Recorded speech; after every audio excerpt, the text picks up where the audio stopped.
first lecture of PSL. We call it the Popular Science Lecture. It's part of the Tamil Nadu Science Forum. The Tamil Nadu Science Forum launched this lecture in 2018 as a commemoration of Stephen Hawking. It started with Stephen Hawking, and it was delivered by Sriramkumar. First lecture was delivered by Dr. Sriram. So you and Sriramkumar, of course, Dr. Murugan, TRG, and Sriramkumar, all three are delivered by Sriram. It was started with the first lecture. Yes. Now we have traveled and last 5 years, has reached here stage of crossing 60 to 61st. And the 62nd lecture is organized in Anna Central Library on 5th of August. So it's going to happen in Anna Central Library. It's going to be delivered by Dr. Ram Bhavani from IIT. So he is a chemist, studies on thing in chemistry. Anyway, PSL is part of the Tamil Nadu Science Forum. Before I get into the PSL, let me start with the Tamil Nadu Science Forum. Tamil Nadu Science Forum was founded in the 80s with people like TRG. He was the founder member, like the founder member. So it was started by the academics and intellectuals to take the science to the common man, complex science to the common man. Initially, it was having a lot of lectures like PSL. After some time in the 80s, after the middle of the 80s, so the activists of Tamil Nadu Science Forum divert their attention to get into the literacy movement, what we call it as the Arrival India. They went across a different district and they took the Dr. A.P. Paravaishanan's functional literacy model. Using that model, they start working on the literacy movement, and literacy movement gave a good momentum to Tamil Nadu. A lot of enthusiasts and activists came to the Tamil Nadu Science Forum. It becomes really a Tamil Nadu body. Initially, it was only a Chennai body, and it becomes a Tamil Nadu. Now we have district bodies in all districts, Tamil Nadu district, and we have 5 different verticals, working on 5 different verticals. One vertical is taking care of the science propagation. We are PSL is part of the science propagation. Apart from the science propagation, we focus on bringing women in science. That's called the Samam. The Samam is one of the initiative by PSL to bring more women in science. The third one is the science propagations. Fourth one is we are working on the environmental and developmental issues. And the fifth one is the science for youth. These 5, 6 different verticals we are working. Anyone can participate in Tamil Nadu Science or any other. If you have any interest on that. So this is a short introduction. We are running about Science Forum is running 2 magazines. One is in Pune, meant for children. It is in Tamil. Another one is Janta Mantra. It is in English, and that's meant for college level students. These 2 magazines are published by the Tamil Nadu Science Forum on last 25 years. Janta Mantra has crossed 25 years, Pune has crossed 35 years. So it's very popular in Tamil. So coming back to the popular science lecture, we thought that what are the students who are learning the technology is not adequate in the knowledge. We want to bridge the gap by talking science outside the academic. That's how this PSL has come into the picture. Now we have completed 60 and it is a 60%. So I welcome you all, and we will continue our journey. I invite all of you to participate in Tamil Nadu Science Forum PSL. You can be a member and you can be an activist. It's a great opportunity. You can get network with the professionals and the scientists. Simultaneously, you also contribute for functioning this organization. I make use of this opportunity to invite you to participate in Tamil Nadu. With this, let me hand over to TRG.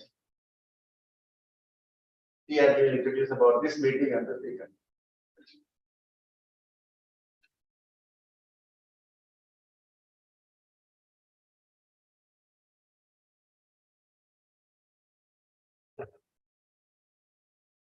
I'll use. There's no microphone there. That's not wrong. You can use the. Cordless, right? Yeah. So Dear friends, so today's program is one of the exciting things. One of the exciting things that is happening in astrophysics. For the past decade, it has been really important developments have been taken. In fact, for the students, I would advise you. To take up astrophysics as something which you have to learn. In the next decade or so, astrophysics, if you are interested in physics, and that too particularly in exciting things which are likely to happen and more important things are likely to happen, astrophysics is one such area. You cannot ignore it. And in terms of job choices and various activities which are associated with that, this definitely has extraordinary potential. You cannot, this is one of the important things which have been happening. So with that minor remark, I'll tell you this is about the gravitational waves. And our friends, two friends are here, my friends, Sriram and Manjari. They have been closely known to me for more than a decade. And I do talk to them about the work, their work, and I also try to learn myself. Even though I do not directly work on astrophysics, but cosmology, I've become more and more interested of late, and I also like to know more. So this is the thing. So these are all events, what are called huge objects in the universe, far away. They have been merging, colliding, and making a lot of impact. And that information from that collisions are traveling with very high speeds from far away distances. Now you should realize that they are coming at very high speeds, on velocity of light, speed of light, and reaching Earth. And obviously, this is going to take a lot of time because many of these things happened some millions and billions of years back, hundreds of millions of years back. And they are reaching us and making some kind of a noise. So they are telling you something. They are all telling you something happened. And this is really exciting that we are able to talk about such things by measurements on Earth here. About those events, this by itself to me is really exciting. So I will not take too much time. I'm going to introduce the two speakers. Dr. Sriramkumar, he's professor of the Department of Physics, IIT Madras. In fact, in the first lecture of PSL, he was also one of the persons who spoke along with me, and he's a member of the Gravitation and Cosmology Group. He worked in Ayuka for his PhD from Ayuka, which is Inter-University Center for Astronomy and Astrophysics, under Professor Padmanabhan, who is a well-known professor, no more recently passed away, and extraordinary person himself. And he has been trained by such people, and after that, he went for postdoc to Israel and various other places. I will not go about talking because we have mentioned it in our poster itself. I'm only taking it from there. And he was a faculty at Harish-Chandra Research Institute, Allahabad, before moving to IIT Madras. So that is his background. His major interest is gravitation. He wants to know what happened some 13.8 billion years back, first few seconds or first 1 minute or something like that, what happened. That's the kind of person he is interested in. And how do we find from there? Next is Dr. Manjari Bakshi, who is actually our Institute of Mathematical Sciences faculty here. And she joined actually after I retired from this place in 2014. Am I right? Okay. Actually, it so happened she took my office also. My office went to her. Okay, she completed a PhD in 2007 from Jacob University with postdoctoral work from KFR, Ayuka, West Virginia University, ICTS, which is in Bangalore, ICTS or KFR Bangalore. And she was associated with Biochemical Enos Fellow, Institute of Space and Gravitational Waves. These are her favorite things. And she always talks about pulsars. And we always wonder, what is this pulsar she's talking about? I know only the TVS pulsar, which is moving around, but she is worried about neutron stars, and which are also pulsars. So she has published several papers, publications, which are not again mentioned. And she has been involved in this group called INPTA, Indian Pulsar Timing Array, which has been there for the past decade, is it? Yeah. And she's been actively working on this. And these people with pulsar timing array for the past decade or so, very passionately, very patiently collecting data about pulsars timing. They're all spinning at very high speeds, and they're all correlated, and there is some changes which take place, and those changes are in very, very tiny. We have to rule out so many other things to claim anything about it.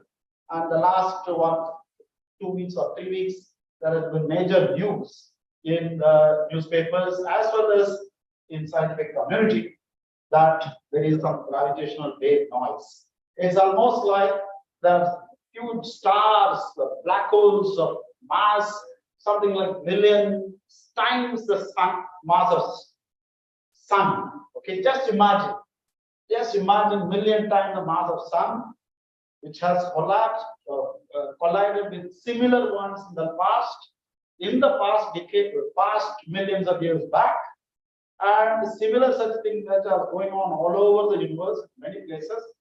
And it's almost like in a huge hall, there are a lot of people are there and then making noise. And then you want to find out what is the background noise, and from there, can you say something about who are speaking what?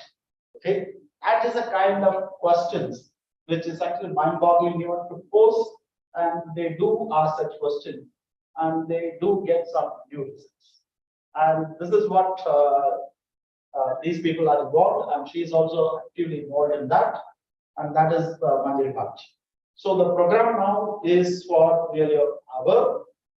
Professor Sriram will start with his first presentation for about 20 minutes. Is that okay? I'll take 30 minutes and complete the talk. Okay, good. Okay, that is fine.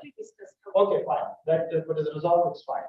So first Sriram will talk for 30 minutes, and then Manjari will continue for another 30 minutes, explaining the whole thing about the gravitational waves, which were predicted, mentioned about 100 years back by Albert Einstein, and now it has been proven. Like, for example, electromagnetic waves, there are gravitational waves. Now we can actually measure them, find them, etc. They are tiny, extremely tiny. Your space-time is making jiggles. Okay, so you are finding them. So it's really remarkable. Now I first invite Sriramkumar to present his work. Following that, Manjari Bhatt will give the second talk. And if you want to ask any question, but it's very minor, you can intervene in the middle itself, very minor. But slightly longer questions, if you have doubts, wait for the end. And we will have a question answer session, which is the most important one. In all our programs, we actually give chance to all the people to ask the questions. Not only here, at the same time, this thing is being presented in the Zoom, and at least more than 100 people are already logged in or coming through that, and YouTube also many people watching. Okay, now Sriramkumar, thank you.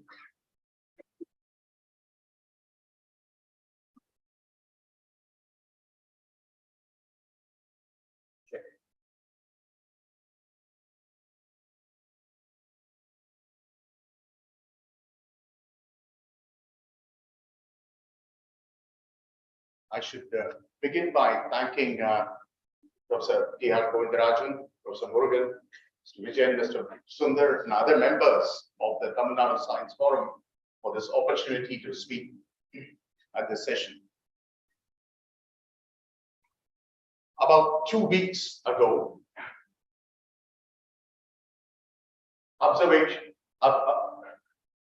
observers who have been using various pulsar timing arrays across the world reported certain observations that seems to suggest something known as a stochastic gravitational wave background.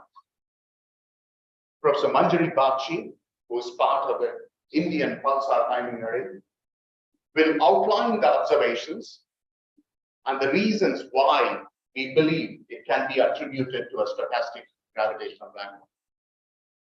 My job is to introduce to you the notion of gravitational waves and what is, to some extent, a stochastic gravitational wave background. There could be many of them. There could be many possibilities. And I work on certain aspects of the early universe that generate such a background, and I will highlight those topics. There is a bit of a challenge before me. In order to introduce the notion of gravitational waves, I need to introduce you to the idea of general theory of relativity. I have to do it in 30 minutes. It's a significant challenge. I will try my best. I will start with notions that you're familiar with, namely Newtonian gravity and electromagnetism and electromagnetic waves. And you may know that electromagnetic theory is consistent with, is a Lorentz invariant theory. It is consistent with special relativity. But Newtonian gravity is not consistent with special relativity. And Einstein's greatest achievement was to combine these two to describe gravity. In this theory, gravity is described as curvature of space-time. The presence of a mass in Newtonian gravity creates a gravitational field. In Einsteinian theory, it curves the space-time, as I will try to describe. And as Professor Govindarajan mentioned, these gravitational waves that we are talking about are nothing but ripples on this surface of space-time. Very much in the same manner, you have ripples on the surface of water. The water itself constitutes space-times, and the ripples, the shallow ripples on the surface of water, can be thought as gravitational waves that have been detected by the pulsar timing arrays. I will describe these gravitational waves. I will try to avoid equations. I will just mention those equations which an undergraduate student should be familiar with. And much before the pulsar timing arrays, the gravitational waves from certain sources are being detected. These are from coalescences, merging of two highly compact objects. I will talk about the original discovery, which goes back about 6 years now, 6 or more years now. And I will talk about the status of those discoveries. Those are astrophysical sources of gravitational waves. We still don't know what is this stochastic gravitational wave background. I will talk about the observations by LIGO, and I will describe what I am comfortable with, what I am familiar with, that could be gravitational waves generated in the early universe. This could be the stochastic gravitational wave background that that has been discovered, and I will present a brief outlook, and then I will hand over to Manjari. And I'm hoping to cover this in 25 minutes. It's a challenge. We start with Newtonian gravity. Well, you know the Newton's equations of motion, F is equal to ma, and you know that it is invariant under these transformations. In Newtonian physics, mechanics, time is absolute, and you can carry out these transformations and you can show that it is invariant. This equation of motion is invariant under these transformations, and these are called the Galilean transformations. The other lesson you learn in Newtonian physics is the Newtonian inverse square law of gravitation. Again, you know this very well. Two masses with masses capital M and small m separated by a distance r, or exert on each other a force which is given by this expression, which is the famous inverse square law of gravitation. And it has certain consequences. One of the famous consequences of the Newton's combining the Newton's equation of motion and the Newton's inverse square law of gravitation, or the Kepler's laws, which were discovered much prior to, which were put together much prior to Newton putting together this Newton's law of gravitation and Newton's law of Newton's equation of motion. And one of the important laws is the fact that the orbit of a planet around the sun is an ellipse. This will play an important role as we proceed. How do you describe your theory of gravitation? You are familiar with electrostatics. All of you would have learned electrostatics, and you have an electrostatic potential, say B. It satisfies the Poisson equation. If you solve this equation, you will obtain the familiar potential that you are familiar with. You take the gradient of the potential, you will arrive at the famous Coulomb's law, which is very similar to the Newton's law of gravitation. Therefore, a Newtonian potential phi can also describe by a similar Poisson equation. Just that the rho here, as you know, is the charge density gives rise to the potential of equivalently the electric field. In contrast here, the rho is the mass density which gives rise to the gravitational field. But there is a problem. According to this equation, the gravitational potential, or equivalently the corresponding force propagates instantaneously. If I move this object here, the force on the other objects is felt immediately, and that is inconsistent with special relativity, which suggests that nothing can travel faster than the speed of light. There is another part of the story.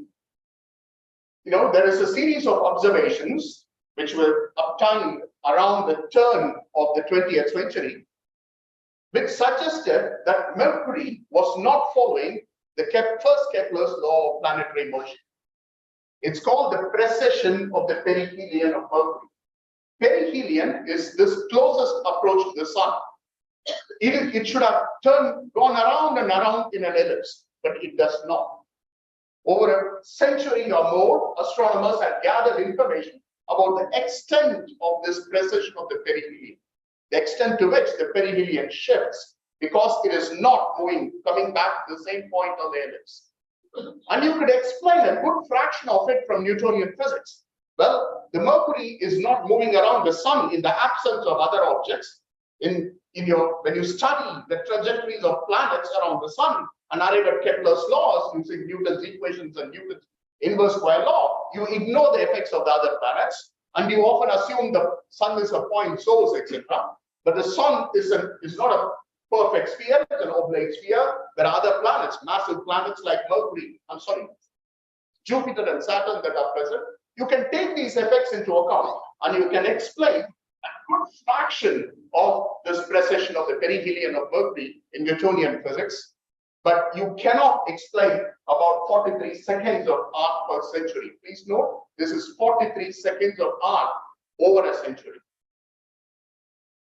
This is one part of the story. The other part is something you're familiar with, are Maxwell's equations. I'm sure you know the story. It took 100 years of various laws, Faraday's laws, Ampere's laws, etc., to be assembled, Coulomb's law, assembled into this form that you should be familiar with, which are the Maxwell's equations. E and B are the electric fields that are determined by the charge and the current densities rho and J. And one of the interesting things about this Maxwell's theory, there are two very interesting things. The two interesting things that we'll focus on, or this is what is known as a Lorentz invariant theory. It is naturally relativistic. We had talked earlier as to how the Newtonian theory of gravity described by the Poisson's equation is not relativistic. Something I change here, it is immediately affects another particle far away, but not quite in the context of electromagnetism. It takes finite time for the force of electromagnetic field to be transmitted, and it is intrinsically relativistic. And there is another interesting phenomenon. You have electromagnetic waves. There are non-trivial solutions to the electric and magnetic fields. Even when I set the rho, the charge density, and the J, the current density, to be 0, and these are your familiar electromagnetic fields. You have electric and magnetic fields which are perpendicular, they are transverse. If there is an electromagnetic wave propagating in this direction, the electric and magnetic fields are in a plane perpendicular to the direction of propagation, and they satisfy this famous equation, which is called the wave equation, and they travel, as you know, at the speed of light. I already mentioned that they are transverse in nature. We will see later that the gravitational waves too are transverse in nature.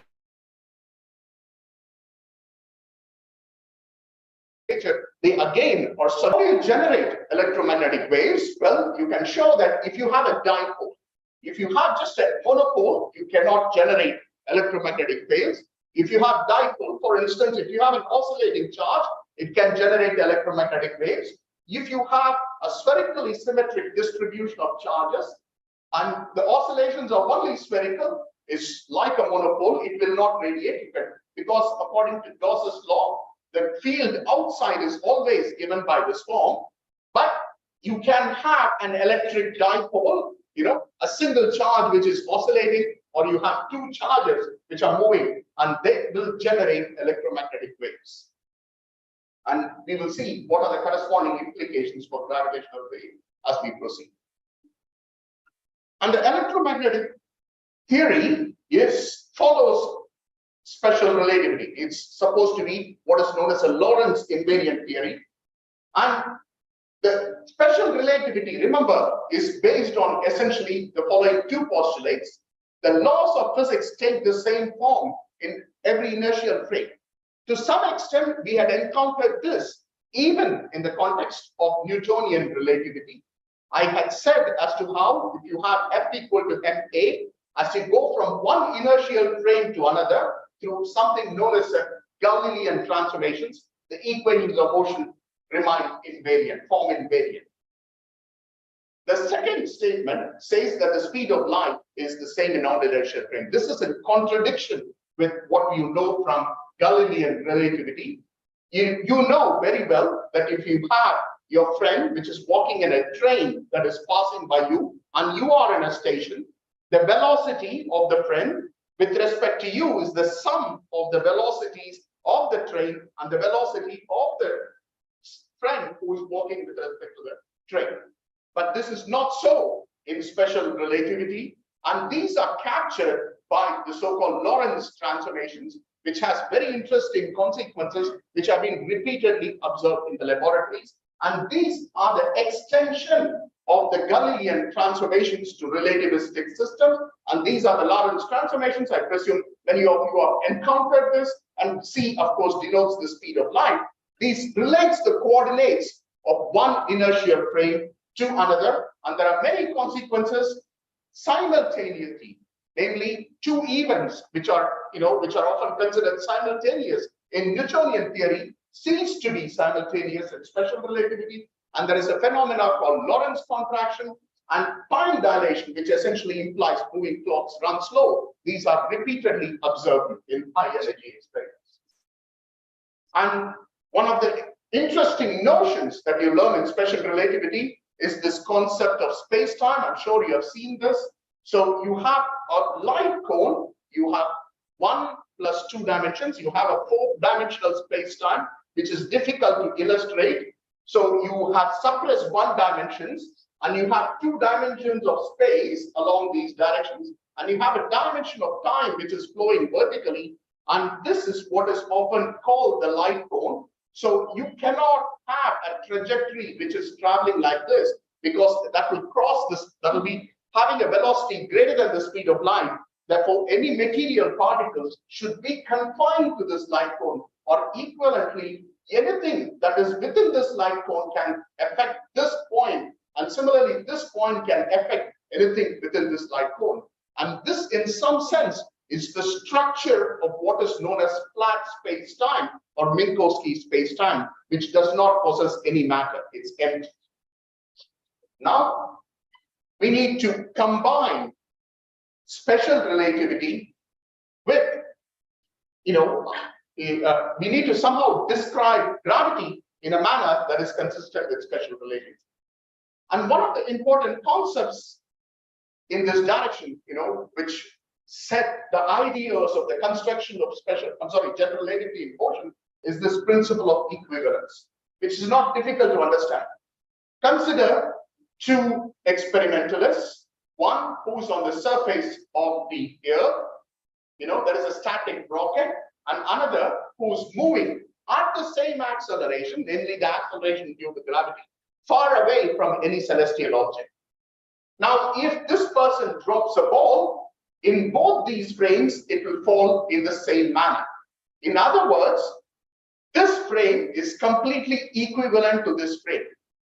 There is yet another way of saying it. This is unfortunately for want of time, I'm not able to spend time on that idea. Is the famous Einstein's elevator. If you are on the surface of the Earth, if the elevator is static, it's just static, you will feel the acceleration due to gravity. But the moment the elevator starts freely, not a pleasant thing, you will be floating freely, you will become essentially an inertial observer. And these are essentially statements of the principle of equivalence. What it means is that certain types of gravitational field, an accelerated observer is not an inertial frame of reference, and the transformation from, say, someone who's sitting on the surface of the Earth, who's inertial, onto an accelerated observer involves a nonlinear coordinate transformation, as I have mentioned here. Then you may ask, if there is gravity, like on the surface of the Earth, can I remove this gravity by a nonlinear coordinate transformations? You cannot do so in general. This is well illustrated by this example. So think of, you are in an elevator, right? And you are freely falling. If the elevator is very small, right? You drop a ball, it will just float with you. All right? And you are on the surface of the Earth. The elevator is completely closed. You drop a ball, it freely falls with you. And you will not be able to, the gravitational field has been removed by this idea of the freely falling elevator. But if you imagine an elevator is very large, extremely large, right? Now, if you drop two apples, as illustrated in this picture, in this elevator, you will suddenly start seeing them approach each other. They will be freely falling, but because of the curvature of the Earth, they will start falling towards each other. And this is a reflection of the fact that gravity cannot be completely removed by a nonlinear coordinate transformation, and it manifests itself as the curvature of space-time. This is the essential idea of general theory of relativity. So what do you have in the Maxwell's equations? You have charges and currents which generate electric and magnetic fields. In the same manner, any source of energy or pressure can generate a gravitational field. And the best way of illustrating this fact is the statement due to Wheeler. It says matter tells space-time how to curve. Think of a rubber sheet. If there is no matter present on the rubber sheet, it will be flat. It is very similar to what I had said earlier. I had drawn the space-time diagram and I had said it describes flat space-time. The absence of matter on the rubber sheet leaves it flat. Just that this is a two-dimensional geometry, while the flat space-time is a four-dimensional geometry. There are some subtle differences about the geometry, but the essential ideas are the same. But the moment I place a mass, what happens is that it curves the rubber sheet. It curves the space-time. Now, if I take a marble and let it flow, let it fall in the space-time, what it does is that it follows the curvature in some sense generated by the space-time. So in that sense, matter tells space-time how to curve. The presence of matter curves the space-time. And the picture you should have in mind is this big rubber ball, which has created the dent in this rubber sheet. And the space-time, the fact that you have now a curved space-time because of the presence of this large rubber ball tells the matter, the small marble, how to move. This is essentially general relativity, and it is often succinctly, tersely written in this form. G mu nu describes aspects of your space-time. T mu nu contains the source of the space-time, namely mass, and any other forms of energy density, pressure, stress, etc. Now, I'm not able to discuss the algebra involved, the mathematics involved, but once you take these general relativistic effects into account, what you find is that you are able to, in general relativity, the orbits are not closed. And in the context of Mercury, you can show that the general relativistic effects indeed account for this 43 seconds of arc per century, which was left unexplained from Newtonian physics. There are various other classical tests of general relativity. I don't have time to go into them, but one thing which is amazing is this gravitational bending of light. If you have a massive object and there is light coming from a faraway source, the light is bent by this object.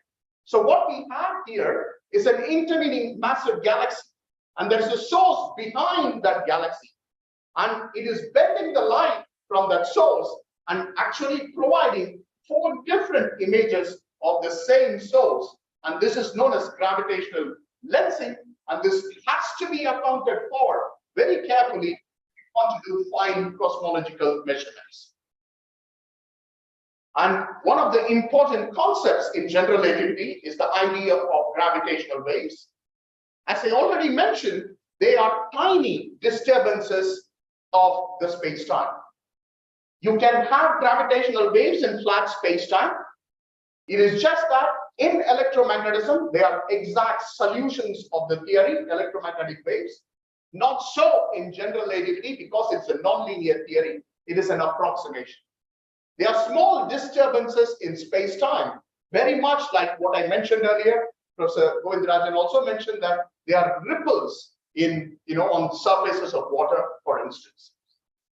And the gravitational waves are indeed transverse in nature, and they are characterized by 2 degrees of polarization, just as electromagnetism is. I will try to play this.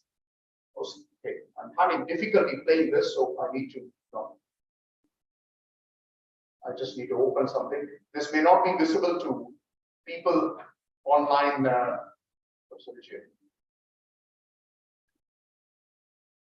So these are that is, think of a ring of balls, and there is a gravitational wave coming and hitting it.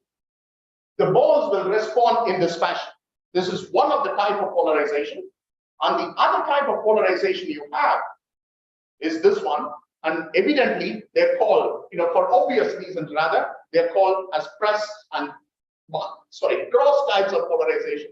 And note that this is assuming a gravitational wave, that there is a plane of balls, and there is a gravitational wave coming and hitting in this direction.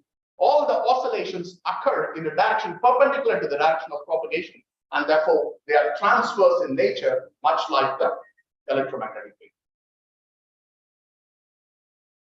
So what could be the sources of gravitational waves?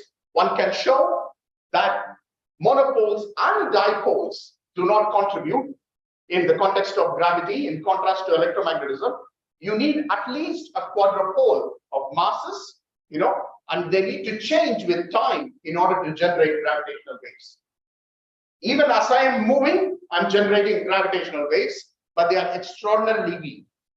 If you want to be able to detect gravitational waves, they have to come, as Professor Govindarajan mentioned, from highly compact and highly energetic sources. There are many such sources of gravitational waves. There can be rotating neutron stars, which are essentially pulsars. You can have exploding supernovae. Because of the high gravity, the ball doesn't travel very far. That's what this cartoon is supposed to imply. And you can have coalescing binary stars, or coalescing binary, compact binaries. They could be neutron stars or black holes. I will talk at least about one even. And there can be supermassive binary black holes at the centers of these galaxies, which could be what is being observed by the various pulsar timing arrays, or that could be quantum fluctuations in the early universe. Just as you have an electromagnetic spectrum, you have a spectrum of gravitational waves. What LIGO, and they occur at different frequencies. The pulsar timing arrays have measured at something called the in the nanohertz range, LIGO has been observing at the order of, a few tens to 100 hertz. And I'm sorry, you can have gravitational waves imprinted on something called the cosmic microwave background. And there is a great effort, ongoing effort to understand the imprints of these gravitational waves. And, you can have other sources of gravitational waves which are being measured by something known as LISA, which is an interferometer which is going to be flown into space. This is LIGO. I guess that is correct. Terrestrial interferometers, which I will talk about. These are the pulsar timing arrays. These are at much, much smaller frequencies. I will not have time to talk about them. There may be other opportunities there. I will talk about the observations by LIGO. I'm sure you have heard of this. This is a laser interferometric gravitational wave observatory. There are two of them, one at Hanford on the left and Livingston, and another at Livingston on the right, both in the US. And they are essentially large Michelson-Morley interferometers. And if you recall the Michelson-Morley interferometer experiment, what you want is a fringe shift because of the motion of the masses. And the larger the path length of the Michelson-Morley interferometers, the larger is the fringe shift. And hence, these interferometers had to be very long. They are 4 kilometers long or so. And what they do is that they make the light go back and forth about 300 odd times or something. The actual path length is about 1,000 or 1,200 kilometers. So what happens is that when the gravitational waves come in and they hit the mirrors, they shift the positions of the mirrors and they create shifts in the fringe. So you have the mirrors, when a gravity wave comes, what happens is that these, initially they are at same distance, but then one arm of the gravitational wave, interferometer is stretched, and then another arm is stretched if you have a plus polarization, and then it comes back again. I have a movie, I'm running out of time to show that, so I'll proceed with the story. And you can see essentially what happens, the form of the gravity wave that has come and hit you by observing the manner in which these fringe shifts occur. And what essentially happens is as follows. You have extremely compact objects. These are black holes. And the blue curves indicate the trajectories of these black holes. They are going around the common center of mass. Eventually, they will merge and then form a single black hole. And these orange curves that you have denote the changes in the space-time. They are gravitational waves being carried away, which are eventually coming and hitting our observatories. And these are spinning black holes, but we don't need them for the story. And this was the first detection going back to 2015.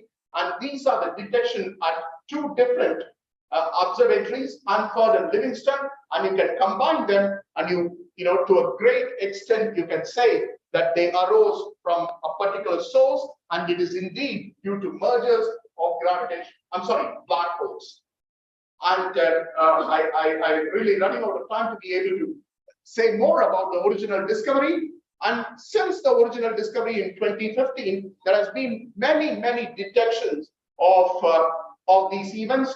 Each one of them is a pair of black holes. I don't know whether you're able to see this. Here is about a 200 mass black hole, 200 solar mass black hole, and another is 100 solar mass black holes which are merging to become a single black hole. And there are many such events have been observed. And these are astrophysical sources of gravitational waves. What are the other sources? Well, you can have them in the early universe. In order to describe, I have to explain cosmology in a minute or less. And this is our current understanding of a universe. It's often referred broadly as the hot Big Bang model. There was a Big Bang, that's what this bright spot indicates rather. And then this curve here represents the manner in which the universe expands. Notice here, the universe has expanded very rapidly. And here it has expanded moderately. And again, it is going through a rapid expansion much closer to today. And this age of the universe is about 13.7 billion years or so. As Professor Govindarajan mentioned, about 10 power minus 35 seconds after the Big Bang, there was a very rapid expansion. And it's called an epoch of inflation. And generated everything in the universe. It had quantum fluctuations, which are inevitable.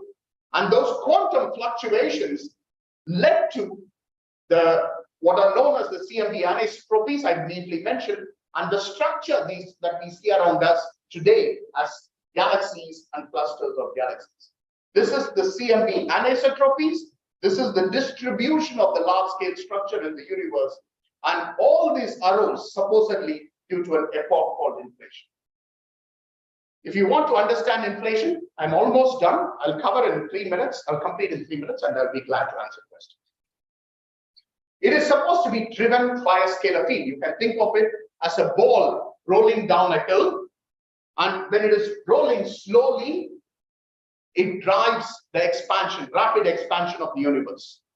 Strangely, if you're considering the scalar field in the universe, it is like a ball rolling down a hill with friction on top. So even if you start the ball very fast, it slows down the ball and leads to inflation very generically. The story is that you have an epoch of inflation. This ball represents some quantum field, it has quantum fluctuations, and that gave rise to structure in the universe. You and me were generated due to quantum fluctuations during inflation. And in addition, it also generates gravitational waves. Gravitational waves can be generated even in the vacuum, just as electromagnetic waves are. And there are many, many mechanisms of inflation. I'm just going to highlight one of them. I don't have time to explain this mechanism. And I'm going to, as I said, highlight those which I have worked on with my students and collaborators. So here is one specific scenario of inflation.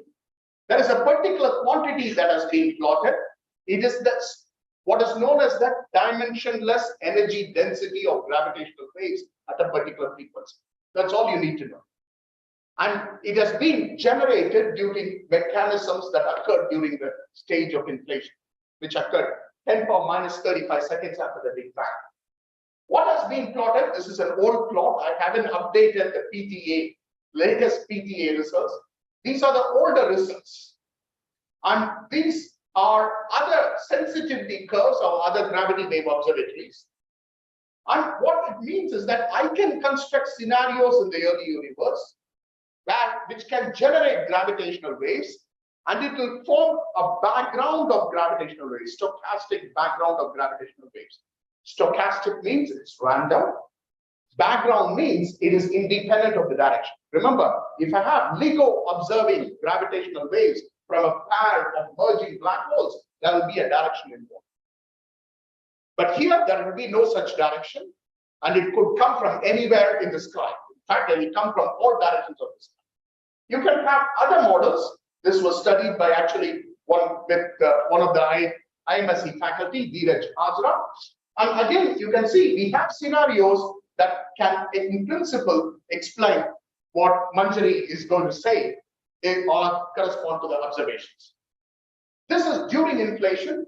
I talked about this scalar field rolling down this hill. It eventually rolls down the hill and oscillates at the bottom of the potential. Inflation is supposed to be followed by an epoch called reheating. Inflation cools the universe, but you have a radiation, what is known as a hot Big Bang model. In order to recover the hot Big Bang model, you have to reheat the universe. There is some non-trivial dynamics at the end of inflation. And you can have scenarios where this doesn't fit well. You can have scenarios where what are known as there are different sources of gravitational waves, and one of them can again touch, it doesn't quite touch the nanograv observations. It is challenging, but there are models, better models that has been constructed over the last 2 weeks, which can explain the PTA observations. This is, I believe Manjari may also show, this is actually the results from the PTA observations. What it shows is as follows. There are many, many sources of the stochastic gravitational wave background. I have highlighted just 2 or 3 of them, something I have worked on. There are many possibilities. The reason I highlighted them is as follows. This here is called secondary induced gravitational waves with a certain form for this power, a certain form for this, okay? And that happens to be, you know, the manner in which the PTA has observed over this range, the spectrum it has observed, is best explained by this what are known as secondary gravitational waves. There are others which are possible, like this, for instance. I cannot explain all these mechanisms, but it is possible that this gravitational waves that are being observed by PTA originated in the early universe, not by black holes, you know, supermassive black holes, but by other phenomena which happened much before. But these still need to be investigated, and they are being investigated as we speak. So I've run out of time. I'm sorry for having taken longer. I'll just complete with an outlook. The observations by LIGO are a culmination of almost 50 years of global effort to detect gravitational waves. You have to recognize that. It started, Rainer Weiss started his work in the late 1960s. The gravity waves were detected in 2015, and he won the Nobel Prize, I believe, in 2018. And there is something called the multi-messenger astronomy people talk about. You will have a cosmic microwave background to help us understand the universe. I'm a cosmologist, there's a bias there. And you have a gravitational wave background, which we probably have seen. And there is also a neutrino background. And you are supposed to combine all these to provide us, you know, help us understand the universe better. And these observations by the PTAs and their possible implications are providing us a wonderful opportunity to understand what happened in the early universe.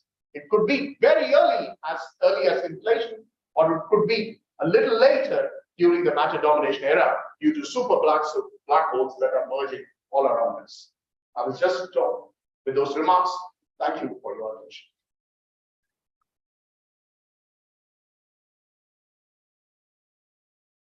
There was one question. We'll take the question after the thing. Okay, all right.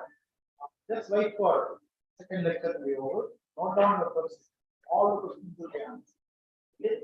So we will start the next lecture by Dr. Mahir on in 50. I don't know whether it is. So in PTA, Indian pulsar timing array. Okay, so we'll wait once we set it up, and these are very remarkable things that are happening around, and I'm sure people will have a lot of things to do. As Sriram was mentioning, there's so many things to be done. The number of observations that are required, number of analysis that should be done, number of just unimaginable. So a lot of potential things to be followed.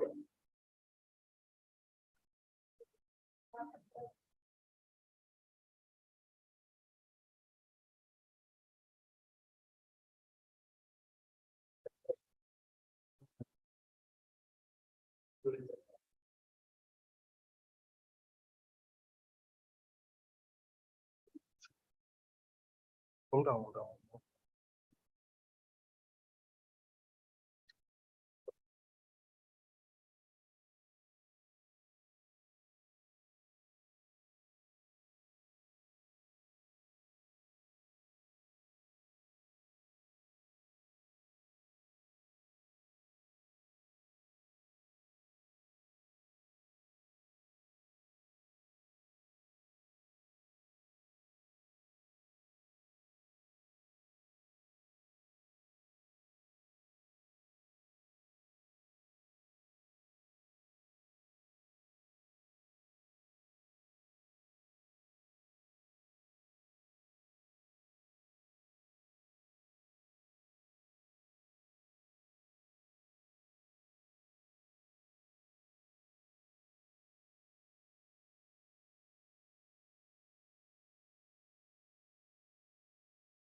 So chemistry, mathematics, physics, engineering, and achievements in various areas are extremely changing the world.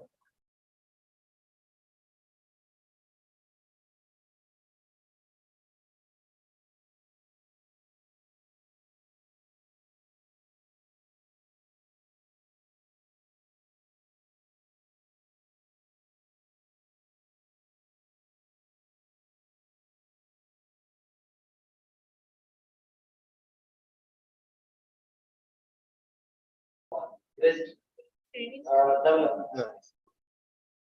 Okay, I'll stop here and I'll wait You for need to share your screen. Huh? You need to share your screen.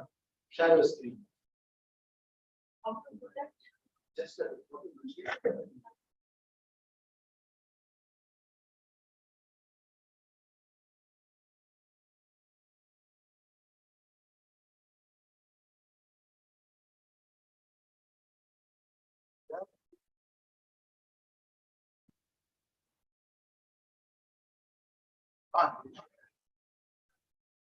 we are seeing you.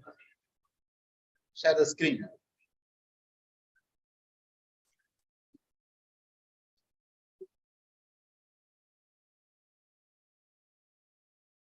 What about that?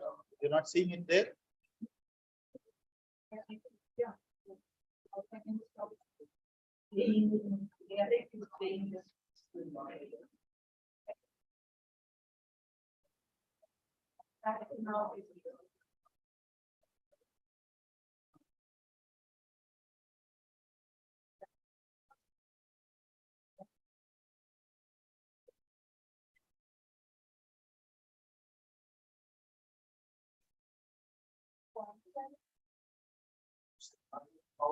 So that online can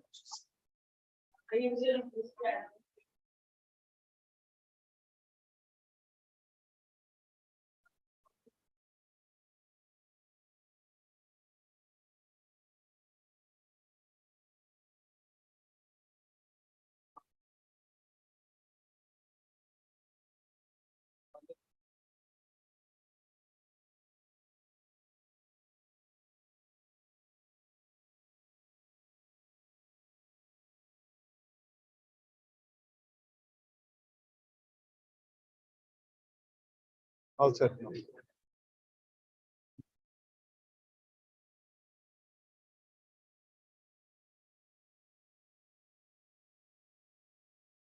have learned more.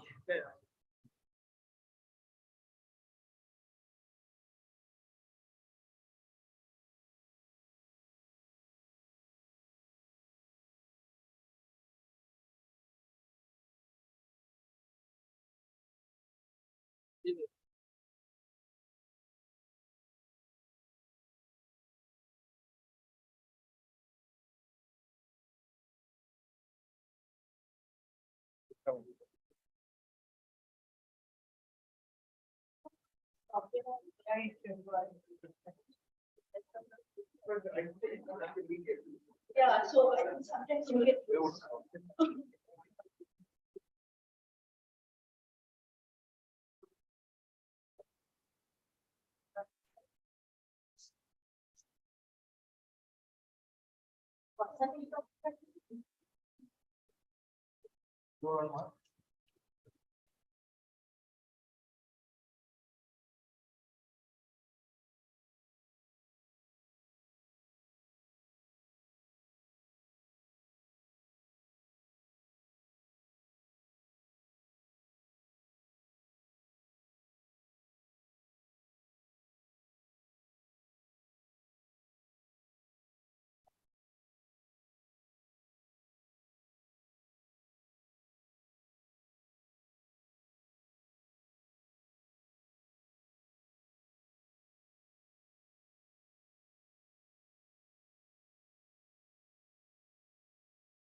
Yeah, yes.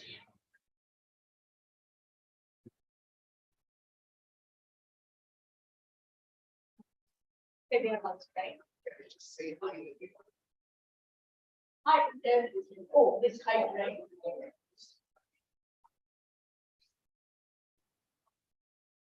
Hello, can you?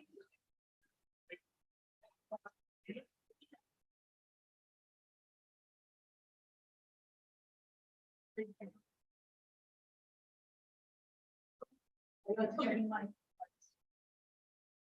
So, good afternoon. So my talk is much easier now. It's Sriram has talked some introductory parts which I kept anyway. So I will start. You can see some similar picture, and here I have one extra. If this helps you, that space-time usually you have seen this grid of one dimension, right? Two dimension below the object, right? But space is all around you. So this space-time curvature, you have to draw the 3D grid. We are visualizing only the space. Then the grid is distorted. So if you put the mass, okay, without mass, it was cubical grid of equal shape and size. If you have the mass, the 3D grid will get distorted. And another thing, again, that Sriram has mentioned, I have some picture like, and also TRG mentioned, that we are, what we detected, we think that is the background. And what is this background? Is like LIGO has detected a few events, right? Individual merger, individual gravitational waves. And if there are many such gravitational waves, there is that noise. So again, you can visualize if there is a steel pot, you throw a stone. So look at this picture. You have one ripple, right? But when there is the rain, there will be many drops, and there will be many such ripples. And when those ripples combine in which area, there will be a different pattern, right? So that is the background wave. And here, so like there are many neutron stars in our galaxies, in other galaxies. There are many such supermassive black holes, and they are mostly. I'm taking one model of the background, say that low frequency gravitational wave background, if it is caused by merger of two supermassive black holes. So there are two supermassive black holes here. They are inspiraling and merging. There are two supermassive black holes here. They are also inspiraling and merging. They are all emitting gravitational waves, and where those waves are being combined, you are getting the and you have seen this different, slightly different picture.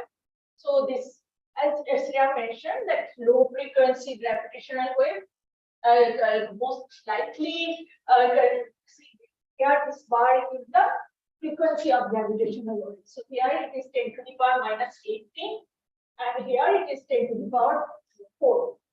And this is the range we detected with pulsar timing arrays. And what are the different types of gravitational waves that can be caused by cosmological events, which Sriram mentioned.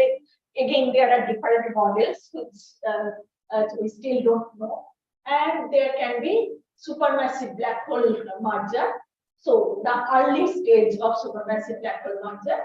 So we have seen signature of low frequency gravitational wave in the range of 10 to the power minus 9 hertz to 10 to the power 4 hertz. Now, before going into how we do it, because I would like to see that what is this inspiral and merger. Because you see that supermassive black hole binary merger, it gives gravitational waves in various ranges. Because when you have any two objects gravitationally bound to each other, orbiting around a common center of mass, they emit gravitational waves. And like electromagnetic waves, these gravitational waves also carry energy. And as energy is being emitted, so where this energy is coming from?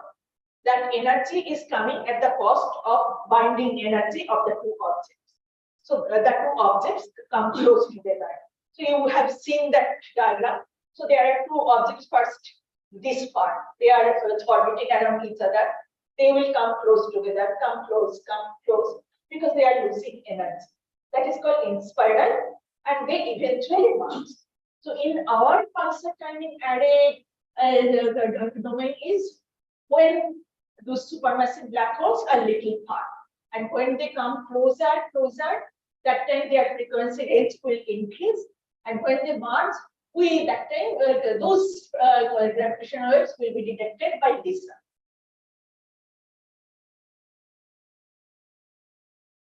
Now, if you ask me what are supermassive black holes, those are usually black holes of mass 10 to the power 5 to 10 to the power 9 times heavier than the sun or solar mass.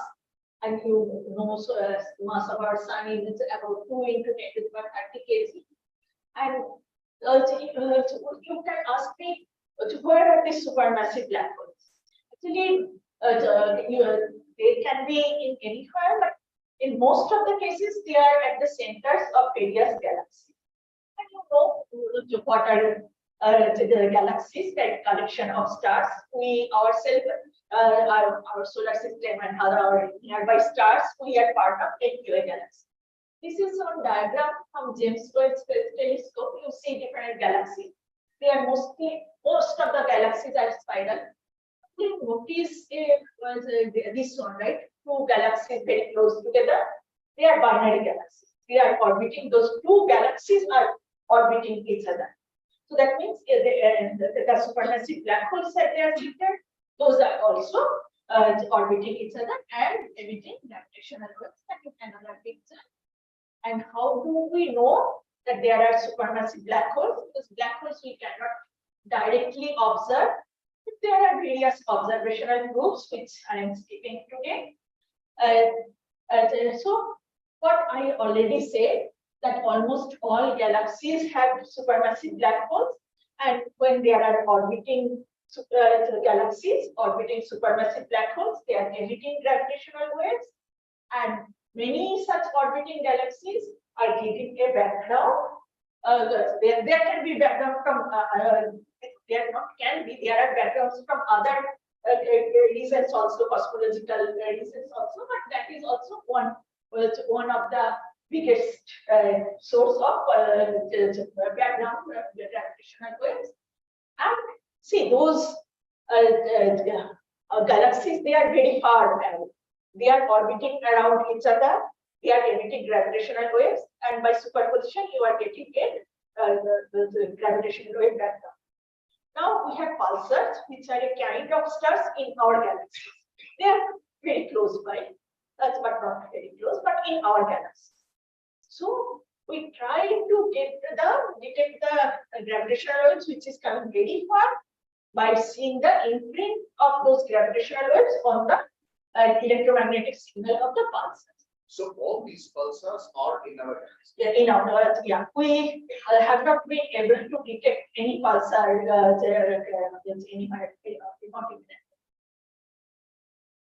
So what are pulsars? Pulsars are a subgroup of neutron stars. Now you would ask, what are neutron stars? They are dead stars, but not so dead. Sometimes we use a word undead star. And now you will ask, what is death of a star? And why I call undead or not so dead? And what are unique properties of neutron star? There are a few very unique properties of neutron star. So let us try to understand. But before going to death of star, first let us understand life of a star. So you know what is sun? Sun is a big blob of hydrogen gas, right? And outside sun there is a vacuum, right? But have you ever thought why sun has a shape? It's a spherical sun. Because in this room, if I open a can of hydrogen gas, it will spread throughout, right? So why sun is not getting spread throughout the vacuum? Because it is a huge mass. So say this is the sphere, is sun, So I have one particle, hydrogen atom here, another atom here, another atom here, another atom here. And now, for the sake of simplicity, I'm talking gravity in Newtonian sense. So the atom which is in the outer part is being attracted by all atoms inside, right? So there is the gravitational pressure involved. So that is why the star is not being diffused. And you will say, okay, that is very good. But there is a gravitational pressure inside. Why the star is not collapsing towards the center? Because there is another source of pressure. And two pressures are balancing each other. And what is that other pressure? That is gas pressure. Because these stars are very hot, right? Their temperature is in the maybe 3000 Kelvin to 5000 Kelvin. Because there is nuclear fusion going on, right? It is generating heat. So that is why even if stars are emitting heat and energy, heat and light, they are not getting cold. So you have seen that ideal gas law, right? PP got NKT. So if the temperature is very high, then pressure is high. So there is very huge gas pressure inside star. So that pressure acts outward and gravitational pressure inward. So they cancel each other and we get stable star structure. And what is the nuclear fusion? You know, nuclear fusion means two light nuclei fuse together and you get a bigger nucleus. Right? But to do this, you first need to give some initial energy. Then after fusion, there is even more energy. Right? So inside star, two hydrogen atom can fuse together and become helium. Helium can give you carbon. Carbon can give you oxygen. Oxygen can give you silicon. Silicon can give you iron. But you cannot fuse to hydrogen iron nuclei. Iron is very stable. The huge amount of energy you need to fuse to iron nuclei, that is not available. So when all this nuclear fusion possible is done, then nuclear fusion stops. So then that means there is no more generation of energy. But the star keeps on emitting heat and light, electromagnetic waves, right? Star starts losing energy. So that time, temperature of the star starts decreasing. When temperature of the star decreases, the gas pressure is equal to NKT, P also pressure decreases, right? But nothing happened to mass. So gravitational pressure is the same. Earlier, gas pressure and gravitational pressure were balancing each other. Now this is less. Gravity is the same. So gravitational pressure becomes larger than the outward pressure and the star collapses. That is death of a star. But what happens when a star collapses? So you remember your atomic physics in your high school? You have atoms, right? Atom means you have small nuclei at the center and electrons in different orbits, right? Electrons cannot be anywhere, any random place inside, right? They have to obey the Morse code. So when you are squeezing the star, these atoms will come very close together.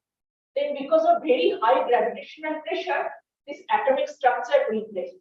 That is, the electrons will be free, they can come very close together, and you can bring those nuclei very quickly. At this point, something interesting happens. Electrons are a type of particle known as fermion, which has quantum mechanical pressure known as resonance pressure. So probably you have studied a little bit statistical mechanics and quantum mechanics you have learned. So this quantum mechanical resonance pressure of electron, if that is large enough to counterbalance that gravitational collapse, then you again get a stable star structure. That is quite rare. But it is already squeezed, right? Already your atoms broke. So the same mass, some part of the mass will be ejected out, but a large amount of mass is squeezed together. So quasars are very dense. Now it can happen that your mass is so high that even the electron resonance pressure cannot balance the gravitational collapse. what will happen that time? Probably you know that like you have electron orbits inside the nuclei also there are some orbits where your protons and neutrons are there. You cannot squeeze protons and neutrons very close together. But when gravity is very high, this nuclear shell structure will break. And that time you can bring protons and neutrons, free protons and neutrons very close to each other. What happens that time? You already have free electron, free proton, and free neutron. Proton and electron are oppositely charged, right? Due to Coulomb attraction, they will attract each other and protons will become neutron. This does not happen in normal atomic structure, means that the electrons are far right in bound in the orbit, but here everything is free, so Coulomb attraction over. So you get more, you already had neutrons and your almost all protons have become neutrons. And neutrons are also fermions. So they also give that degeneracy pressure. And if this degeneracy pressure can balance the gravitational force, you get neutron star. And as after white dwarf, you squeezed even more, you broke the nuclei, neutron stars are even more denser than white dwarf. And if the mass was so high that even this neutron degeneracy pressure could not balance gravitational collapse, then you would get a black hole, which black hole can form in other way also. This is one formation scenario of stellar black hole. So now you know what are neutron stars, and now what are unique properties. And let us in this table. So first column is a main sequence. For main sequence, I took sun. This white dwarf. Third column is neutron star. I took one main sequence stars can have different mass. I took sun. So the mass is one solar mass, and this symbol is mass of the sun. And that symbol you see that one circle and one dot. That is a symbol of sun we astronomers use, and we borrowed that symbol from Egyptian hieroglyphic thing. So they used to denote sun by this. So one sun, its radius is 7 into 10 to the power 5 kilometers. But a white dwarf of the same mass, its radius is 7 into 10 to the power 3 kilometers, 2 orders of magnitude less. But you remember, if you want to calculate density, density will be mass by volume, right? Volume you can do Newtonian 4 by 3 pi r cube. So you can calculate and you can really see how dense one neutron star, one white dwarf in comparison to sun. And for neutron star, one solar mass neutron star will have radius only about 10 kilometers. So some object which again you can calculate the density and you can see it is so strongly dense. It is so dense that sometimes we say that if we can take 1 teaspoon of neutron star matter, its weight will be more than Mount Everest. But in principle, you cannot do that. So this extremely high density is one important aspect of neutron star. That is why any observational phenomena around neutron star cannot be explained with Newtonian theory of gravity. You need general relativity. But that is not the end of the story. Next is rotational period. You know, Earth rotates around its own axis, right? That is its day and night. Sun also rotates around its own axis. That takes 26 days. White dwarfs takes 1 to 100 hours. We call this spin period. And neutron star rotates very fast. Their spin period is very small, 1 millisecond to 10 seconds. So that is the second unique property, that neutron stars are very dense and they spin very fast. Now the third unique property is magnetic field. The sun has magnetic, all main sequence stars, they have magnetic field in 1 to 100 Gauss. And to make you understand what is this 100 Gauss, the magnetic field of Earth is about 0.65, and the prism magnets we play with, those are about 50 Gauss. But White dwarf, their magnetic field is in the range of 10 to the power 3 to 10 to the power 9 Gauss. Neutron stars, they are even stronger magnet. Their magnetic field is in the range of 10 to the power 9 to 10 to the power 15 Gauss. And because of these unique properties, although these neutron stars, there is no more nuclear fission, they are dead, they're just neutron matter, they emit. That emission mechanism is something different. So probably you know for Earth, geographical North Pole and South Pole are different than the magnetic North Pole and South Pole, right? So Earth's spin axis is misaligned with its magnetic axis. That can happen for neutron stars also. So you have spin axis and misaligned magnetic axis. Then when the star rotates, the magnetic axis also rotates. You can visualize that a bar magnet is rotating. And classical theory of electromagnetism says if you have a very strong magnet and if you rotate it in first tenor spin, it will emit beamed electromagnetic ray from its north and south pole. So say those one of that balloon that say that black balloon that is up, and I have this hand is a magnetic axis. Here you have like laser light beam coming out. So it is rotating. Say it is pointing towards this direction. When it falls on the black balloon, if our telescope is on, that is Earth. Our telescope is on, we can see it. But it is rotating. It will then move away from the Earth. After one rotation, it will again fall. After another rotation, it will again fall. Right? So for us, it will seem that it is blinking. That is why we call them as pulsar. At first, pulsar was discovered in 1967 by a PhD student at Cambridge, Jocelyn Bell. Another interesting property here I say that pulsars emit electromagnetic wave. And that is not only in the radio, they emit radio, optical, X-ray, but we like to observe in radio because the property of our atmosphere is such that it blocks most of the electromagnetic spectrum coming from outside. Little bit of electromagnetic optical waves can reach Earth's surface and radio wavelength gets. So if you want to detect X-ray or gamma ray from the stars, you have to place your detector on a satellite. And in satellite, you cannot make a very big detector, right? Because satellites have some limitation. But if you are making a detector on Earth, you can make as big as you climb, and you can detect very faint sources. That is one of the reasons we like to observe radio pulsars in this radio frequency, radio wave. So that is why from now on, I will mention only radio pulsars. And we did this particular experiment only for radio pulsars using radio telescope. And remember, radio wavelength, the electromagnetic spectrum, it starts little after 1 centimeter wavelength and goes for very long wavelength. And if you think for frequency, it starts at 3 kilohertz or something, its longest wavelength or shortest frequency. And 3 kilohertz, so it can go up to 300 gigahertz.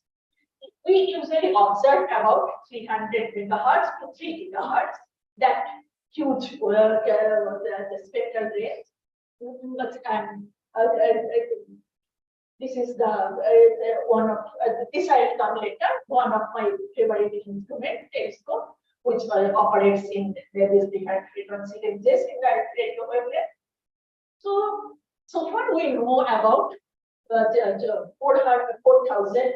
Well, you can say 3,390 pulsars. Most of them are isolated, some binary, some triple system. Here are pictures of few of my favorite radio telescope. This is geometry. I will talk more about it later. Now, it comes what do we do with pulsars? Especially, we can do many types of study, but what do we do to detect gravitation and gravity? As I said, that say we see one signal when it falls onto Earth, right? And that happens once in its rotation period, right? Falls on the Earth, you see it goes away. After one rotation, falls it, you see it. So say you have a neutron star, a pulsar whose rotational period is 1 second. So you will see first pulse now, after 1 second, next second, after another second, 1 second, third. So it should be in 1 second interval. Do you agree? But there is a caveat here. So this 1 second period is on a pulsar, right? We are seeing on the Earth. So say the light travel time from pulsar, and these numbers are just exaggerating. The don't take the very seriously. Say light travel time is 0.1 second. So first pulse started as 1 second. It reached here at 1.1 second. Second pulse started at 2 second, 2.1 second. 3 second, 3.1 second, right? Distance is same, right? Travel time, d by c, is the same. So now you have to subtract the different arrival times. 3.1 minus 2.1, you get 1 second. 2.1 minus 1.1, you get 1 second, right? So your calculation of spin period is the same. What if you could go to the pulsar surface and you measure? But that can happen only when the distance is same, right? If the distance was changing, so once it can take 0.1 second for the light, the next time it can take 0.2 second, next time it can take again 0.05 second. So you don't know what is the spin period of the pulsar, right? And we try to say, okay, but how the distance is changing? Because everything is on motion, right? When pulsars are born during the death of the stars, they were born through supernova explosion. So they got some huge kick. So they are moving in the galaxy. Now our Earth is moving where we are measuring, moving around the sun. Sun is moving around the galactic center. So some are binary pulsar. So say a pulsar is orbiting around another object. Say this is Earth, and pulsar is moving around like this. So the distance is changing. So what we do, we model all the possible changes of distance. Then what we do, say, I first record 10 pulses. Then I see there is some irregularity of arrival time. So I try to fit my model. Okay, pulsar distance is probably this, orbital period is that, and motion of the sun, everything we know. So then we see, oh, now we are getting at regular, say, 1 second intervals, my model is good. Now we say, okay, I have 10 signal. I fit the model very well. Now I predict when the next 10 pulses will come, and I keep on observing, and I compare. If my comparison of the fusar is also good, then I say my model is correct. And for each data point, say I say you, I have observed 10 pulses. Then I say, okay, my model 11th pulse will come at this time, time x, but it actually came at time 1. So you take the difference, right? There is a little difference, and that difference between predicted and actual we call residual. And remember this residual, because this residual we call timing residual is the very important thing, because that will be at the imprint of gravitational wave. There is another thing is very important. So when you say light travel time, I say d by c, but that was wrong, because it is not at one between pulsar and the Earth. There is interstellar media, very diffuse electron cloud. So their light travels with the group velocity. So that depends on the total length of the path, density of the matter, and the frequency of radio wavelength at which you are observing. So that also we model out. Then what is left? Another change of distance, gravitational wave, right? We did not model gravitational wave, as you have mentioned, it is squeezing of space-time, right? So if there is gravitational wave, the distance between a pulsar and Earth can increase and decrease. So that will give you a difference in the residual. This is a plot of the residual. Your x-axis is the different point, and you see the different residuals. There's difference between your model when the pulse should arrive and when they actually arrive. And you see this is in The So difference these are in the residuals for individual pulsars, all 3,000 of them. all 3,000 we are not doing. We'll say 60. Yeah. So here I show one pulsar. So we have lots of data and for one pulsar, lots of residuals. But it means first pulse, predicted time and or the actual time. Now next pulse, predicted time and actual time. And you see those are this difference is in millisecond order. And when I was Pulse on axis is just time. just time means time of observation. And this one is taken from a textbook which was very popular, which came in 2006 when I was about to finish my PhD. So that time this residual is prediction accuracy in millisecond order was considered as very well, very good. Because 1 second is just 1 second and it is millisecond. So yes, it is good. But now we will say, oh, this is a junk model. We need, because we can do this residual are now in the microsecond order because our instrument and our model is so good. And also one thing is that why pulsar timing experiment takes so long time? Because what I say, you have first data, 10 data point, right? You give your make your model of all other known causes to get a good residual. But if you have first 100 points and then you model, obviously if you have more data point, your intrinsic model, its non-gravitational wave model will be better. So that is why it's when you have 15 years or 10 years data, your residual will become microsecond order. And this I will skip the mathematics. Only I want to tell you why we need this very good microsecond order residual. Because as I said that if gravitational waves is coming, there would be difference in the residual. But who says that something is not happening to the star? Like on Earth, we have earthquake. On the stars, on pulsars, there can be star quakes. So that can give changes in those residual plot we are seeing. But say now you have 50 pulsars in our galaxy. It is very unlikely that 50 pulsars will have star quake at the same time, right? And but if gravitational waves come, they will affect all 50 pulsars, right? So that is why we observe a number of pulsars, array of pulsars. So that is why that experiment we do timing analysis, we do the timing. So pulsar timing and array means not see one pulsar, we observe a number of pulsars.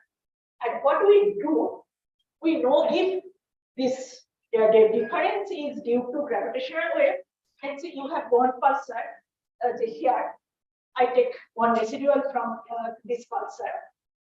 There is another pulsar on the sky separated by say 20 degrees.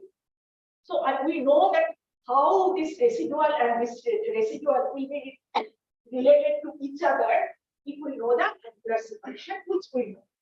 And if there is another pulsar, say separated by 38 degrees, we know how. So we know this mathematical expression, which we call Helins and Downs correlation based on the beginning first proposed. So this is one residual of one pulsar, and this is the residual of another pulsar. That multiplication, and then if you sum over all, say you have 100 residual, you sum over them. That is related to the cos theta. Theta is the angle between them in the sky. The R theta is just for two pulsars, or any two pulsars with the same. Yeah, so this is correlation between two pulsars. So it will be clear here. So I have two pulsars. So there I take one residual from it, pulsar X, another X that was correlated. I get a correlation coefficient. Then I take the second residual from the same pulsar, second residual from the other second pulsar. I again get the correlation coefficient. That will be the same. And then well, that mathematical then I sum over the residual, number of residual. Pulsars and pairs of each of them. Right? Yes. One pair. Yes, So and 100 equals 100 equals, that's equal. yes, and situ. And that is why what you just said. So say I have two pulsars here, the angle between them is 20. I have 100 pulsars. There can be another pair of pulsars, the angle between them is 20, right? This correlation coefficient should be the same for these two pulsars whose angle between them is 20, and these two pulsars for the angular separation is 20 between them. So for each, if you plot a horizontal axis, the angular separation, there will be say 20 pairs with angular separation, say 30 degrees. So if your theory is perfect, you should get for all 30 pairs, 20 pairs with angular separation 30, the same correlation coefficient. But obviously there are lots of errors. So this red card is the actual theoretical card, and it's down card, and those data points should be, you will get some similar kind of this scatter. So for a given angle, you have many pulsars for which the correlation coefficient is. That's what it is. Yes. So that is why we are here is a sky diagram of different pulsars being observed. In sky, like on Earth's surface, we imagine longitude, latitude. On the surface of sky also, we imagine like it's a sphere around us, and we imagine longitude, latitude. We call light ascension and declination. This is what it is showing. And here is the recent result. So first one is by North American result. Second one is European plus Indian result together. And third one is Australian result. And as Sriramkumar mentioned, that there are many people working on different implications. So I was just checking yesterday night. So there was one paper that's by our collaboration, Indian plus European. We said something about our result on searching this result where it is shown. So already there are 41 people work on it, what they think, what their sources, and I am sure Sriram will write a few papers very sure. So again, you see that black lines are theoretical lines, but we are not getting exactly same. We are getting, instead of those scattered plots, this violin plots has become very popular here. It is actually a histogram. It's where you have, see here, you can easily draw histogram, right? You have angular separation 30, and you are say angular separation 30, you have say 20 pairs. 5 pairs is giving correlation coefficient 0.5, and another few pairs is giving correlation coefficient 0.4. So you can draw the histogram, right? And here we just give the histogram in left and right. That is how we get those values. All of them are the same pulsars or different There are actually total 80 pulsars. So nanograph is observing 68 pulsars. And we European and EPTA, we jointly observing 30 pulsars, but 15 common with nanograph, 15 new. So everyone is having some common, some new. But Australia is having mostly only a very few common because they are southern hemisphere, so they don't have any common pulsar. It is not possible for them to observe. And here is a little bit timeline. So first, you see that I will take another 5 minutes. So you see, I mentioned three papers, and here actually 2 collaboration has been joined together. And actually, there was lots of drama over the last 6 months. Means our plan was not this.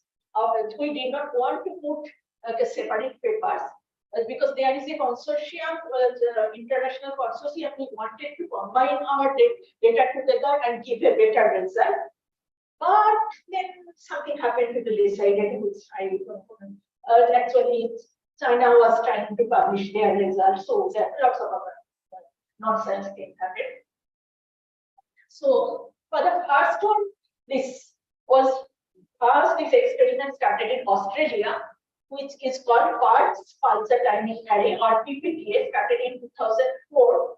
It is called Parkes because their main telescope is Parkes Radio Telescope.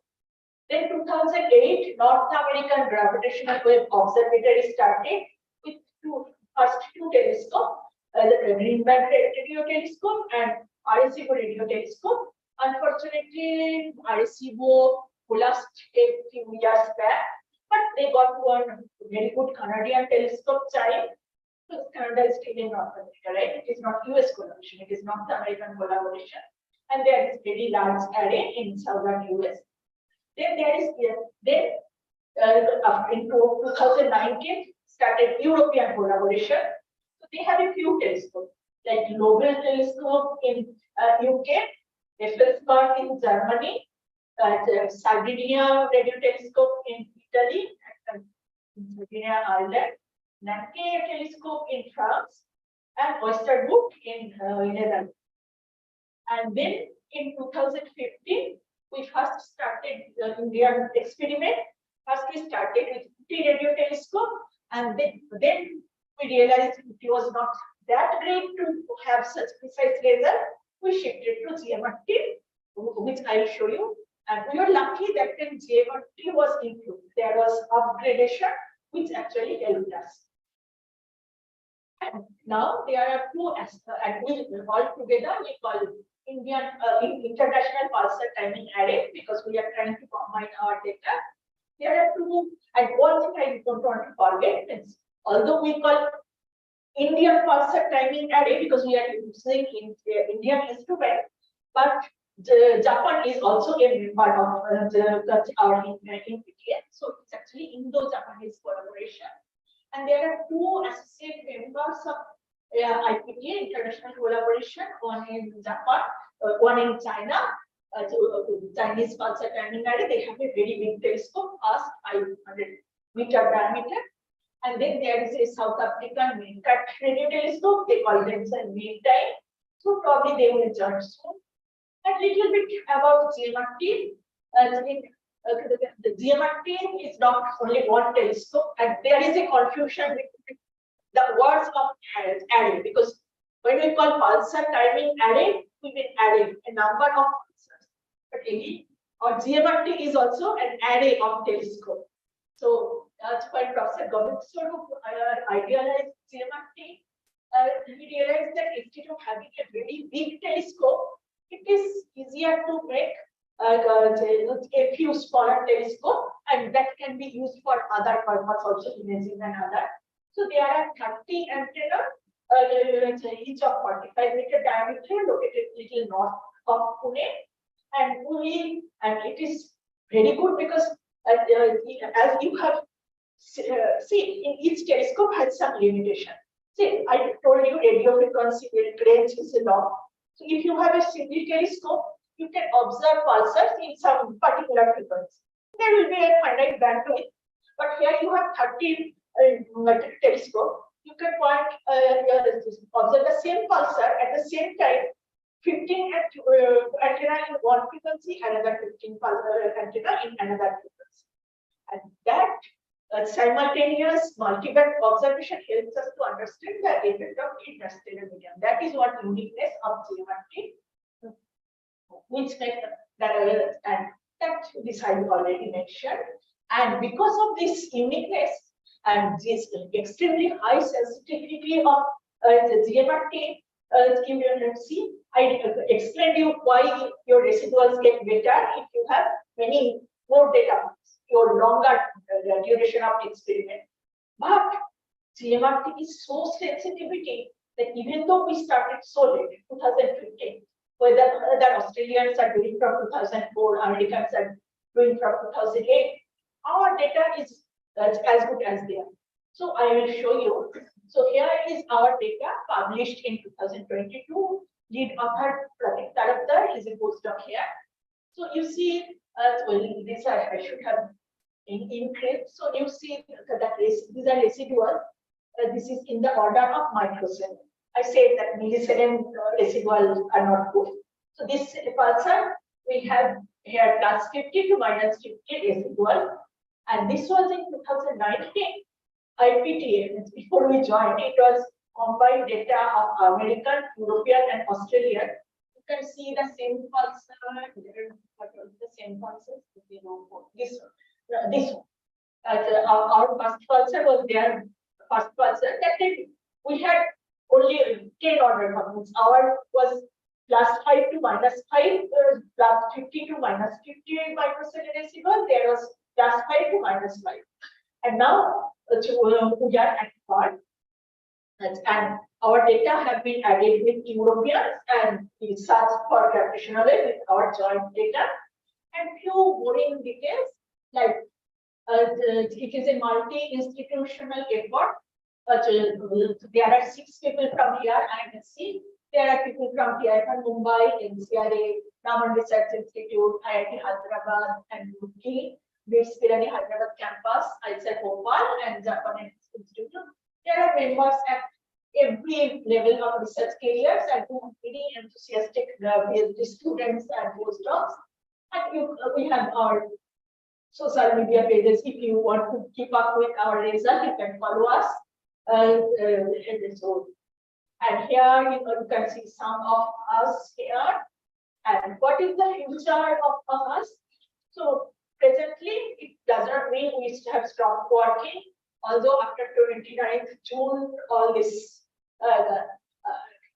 popular level thing and press conference, it is taking our time, but we are working very hard because our combination of North American, European, Indian, and Australian data is ongoing. And we are planning to do the search of gravitational wave on the combined data. And it is not that we only are working on the data we have. We are observing pulsars continuously. We are analyzing the data. We are getting more residuals. We means not only Indians, all the collaborations are doing. So probably within the next 2 years, we'll get better Higgs-boson stuff. We will probably have other types of low frequency gravitational wave, not only the background, maybe the individual low frequency sources, and there are very burst like source also might be probably we can do.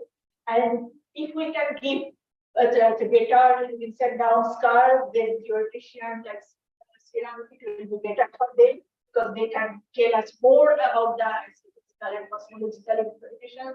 What are the sources? It will be easier to rule out few models. So with that, I would like to, and maybe those South African and Chinese team will join soon. And very recently, a small group of astronomers in Argentina has also started this experiment. Probably they will also start sometime soon. And here I would like to end here. This is the our Indian pulsar members. You can see this is our IMSC. It was in how we work. It's twice a year we organize busy week. People at various institutes we come together for 1 week. We don't do any other work. We just sit and work on related project. So this meeting was in February 2000. This February, when we first realized that our combination with European data is giving a signature of helix and downscar. That is why after 7 days of very hard working, and all those young students and postdocs worked very hard, they stayed awake almost every night. But even after hard work, everyone was so happy because we knew that we are coming we want to come. So I hope within next 2 years I can tell you better, I can show you better things stuff. So let me stop here.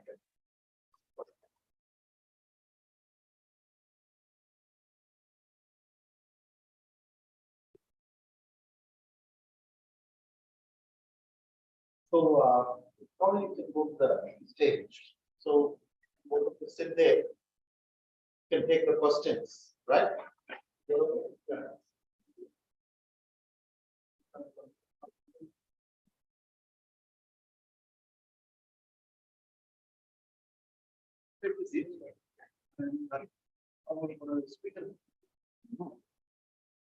Mike and Mike. one more. Okay. Yeah, who will speak definitely. So those who have questions, So I will start with my first question. how can you know who is like that? No. So I just want to know, if other groups spend more than 15 years of study. This group, you have achieved almost the same in about 8 years. Is that a correct statement? Yeah, yes. So because of two reasons. One is CMRT has been upgraded and sensitivity has increased, and most of them are using single dish telescope. We have added, so we are doing different frequency band. So frequency dependent effects in how to get the pulse at a time. So we can exclude all those. So that Only wondering, one other thing is, since it is nanohertz, it's 10⁻⁹ seconds. So you would say that is 10⁻⁹ seconds you have observed, means for 10 years, right? That's the kind of time scales you expect, 10⁻⁹.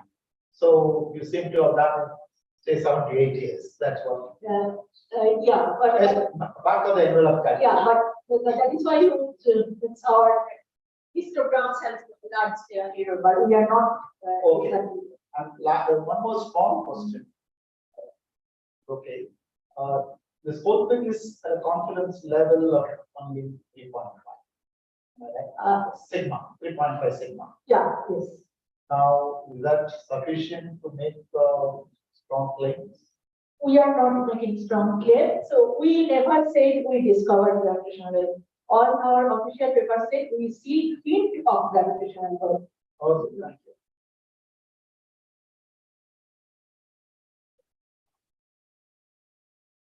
Good evening, ma'am, sir. It was a pretty exciting lecture from both of you guys, and it is actually pretty exciting for us too, being here and like meeting people from the place that have actually published the paper. Myself, Ali, I'm a graduate from Alberta.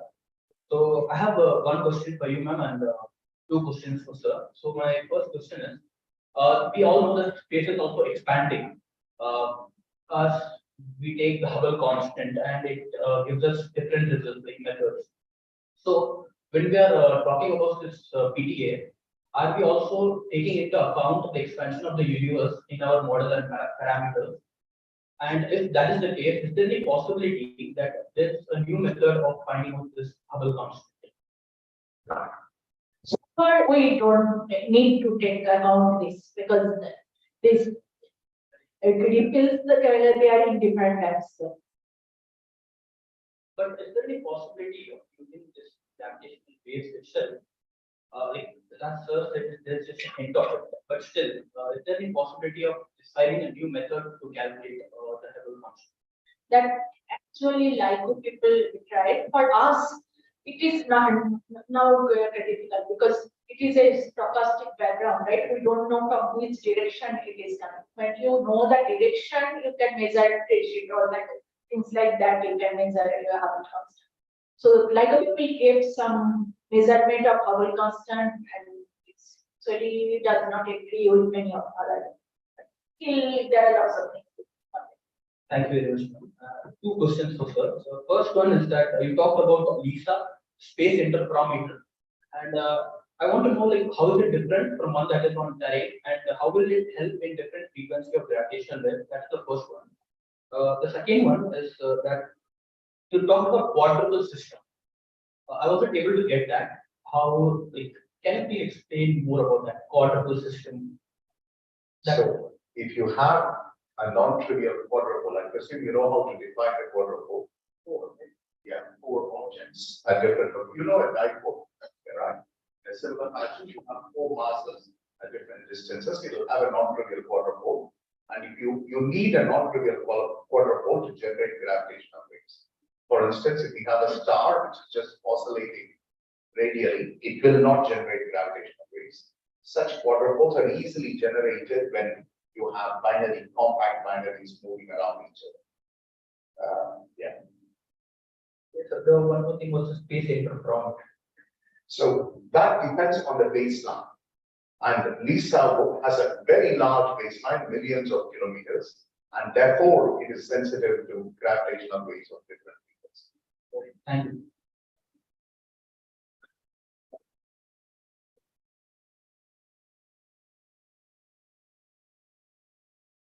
Hi sir, my name is Vignesh, and my question is here is like as you mentioned the stochastic gravitational waves from earlier book, right? My question is that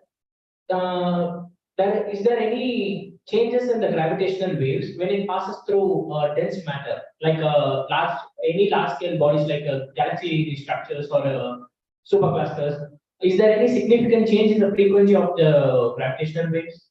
The gravitational waves are deeply interacting with matter. So they largely pass through without being significantly affected by it. But the gravitational, I mean, It will be, it is not, I agree, gravitational wave will be affected by intervening matter, but not significantly so. what about dark matter halo, sir? Because during the after recombination era, there are a lot of dark matter epoch, right? Where the dark matter halos have a mass of around 14 solar masses. So what I'm trying to say is that dark matter halo would bend the space-time so I mean, like, it have a high curvature of space-time. So that high curvature does it have any significance on change in frequency or something like that? Any? I'm trying to. I don't believe so. I'm trying to think the manner in which you are thinking. So once they are generated at a certain frequency, they are hardly affected by other phenomena and then pass through. I'm trying to.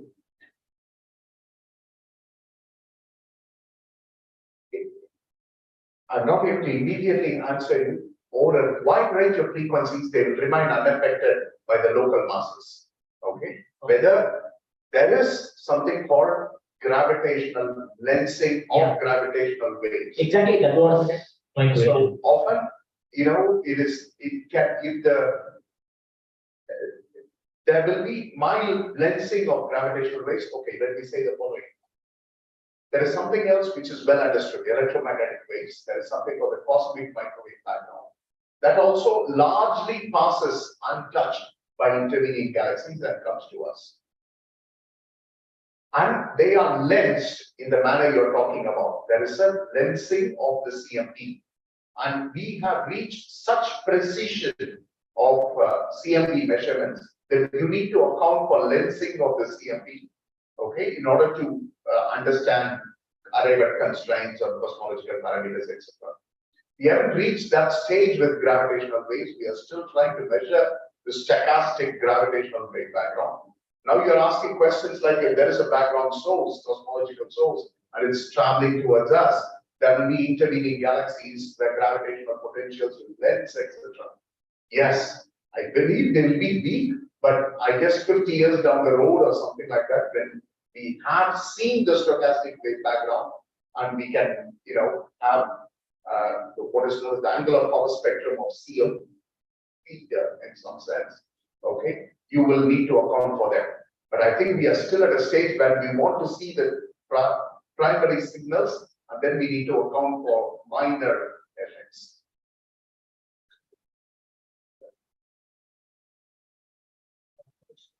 Shiva, not from this background. I have two basic questions I'm trying to understand. So we talk about the gravitational waves of where the two neutron stars are moving and the gravitational waves are coming out. So my question is, when two large masses like a Sun and Jupiter, if say Sun and Jupiter are like it's not perfect, but they are rotating each other. So will that emit gravitational waves? Yes. I'm emitting gravity waves now. As I shake my hand, they are just very weak, extraordinarily weak. So the challenge is that's why we are seeing mergers of black holes, etc. It's like putting a leaf on the water. Yeah, Small. they are extraordinarily weak.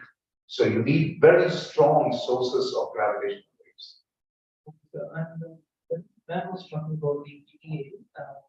So how the residual data really helps to find the proper gravitation wave information that you were explaining. I did a cost there. Okay, so means if you model all other effects, means other than change of space time, other than gravitational wave, so then your residuals will be close to zero. Now suddenly your residual is not zero, or if some gravitational wave suddenly comes, or if there is something already exists background that is already there. So that has the effect in residual, right? And but that gravitational wave is coming from very far, other galaxies, right? So that gravitational effect in the residual in that incoming gravitational wave is same for the residual of each pulsar. So that is why I take one pulsar here, another pulsar here, and then multiply the value of the residual, and then we know what should be this multiplication, how that depends on the separation between two pulses. That mathematical formulation from theory we know. So we just check whether what we expect the multiplication or correlation coefficient function as a how it should depends on angular separation theoretically and observationally whether we are giving the same difference or not. So that is what we are doing.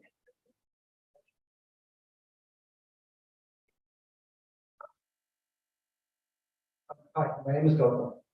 So I have a question regarding the phi functions you showed in Ram's lecture.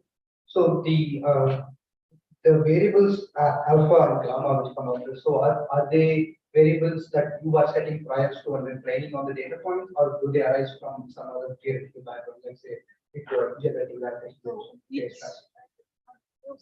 Slide where you find the R. Slide 37 and 47. This one? Yeah. Yes. Okay. Just 1 minute. Yes. So now, you are saying this the functions, right? Yes, so gamma and alpha, so are they generated from the priors that you're training on the data points, or do they arise from other theoretical?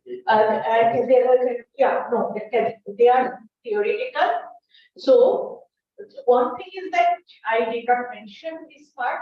It's not only this helix and Gauss curve, there is another thing we should look for. You see this. There is a sigma theta function which is given by this, right?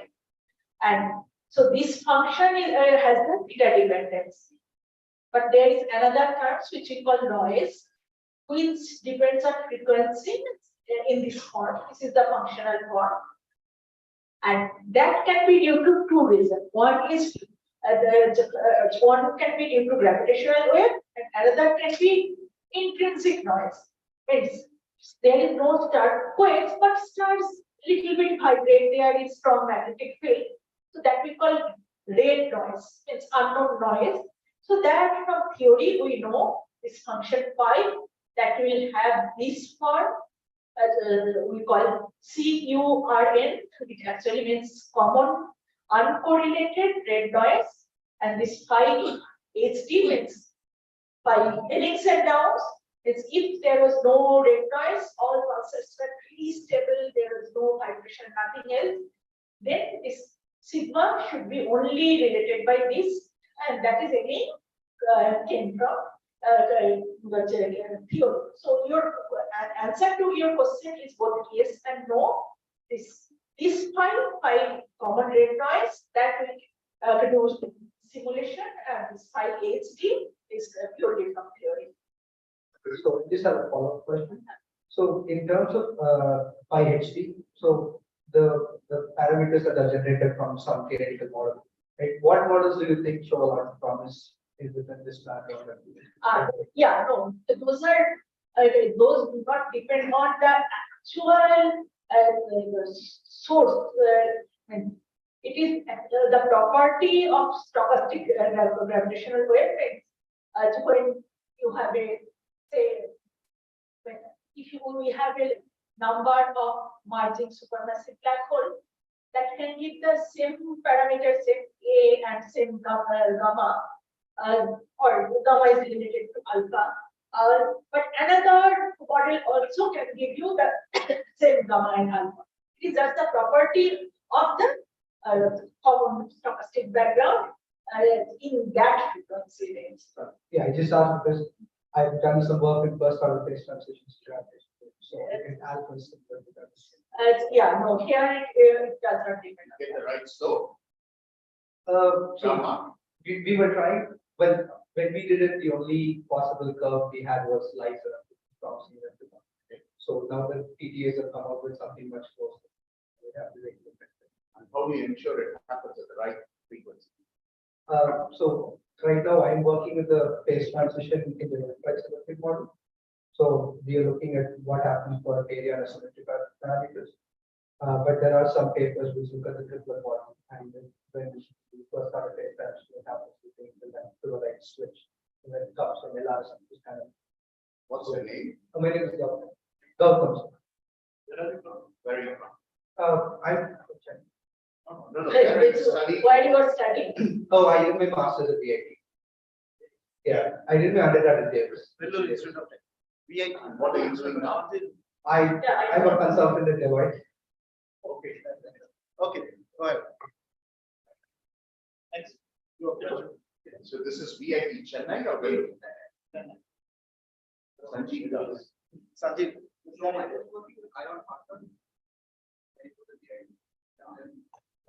Later, I worked with Allahabad.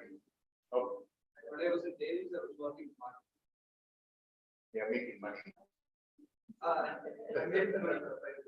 This joke. Okay, go ahead. Hello. I have one small doubt.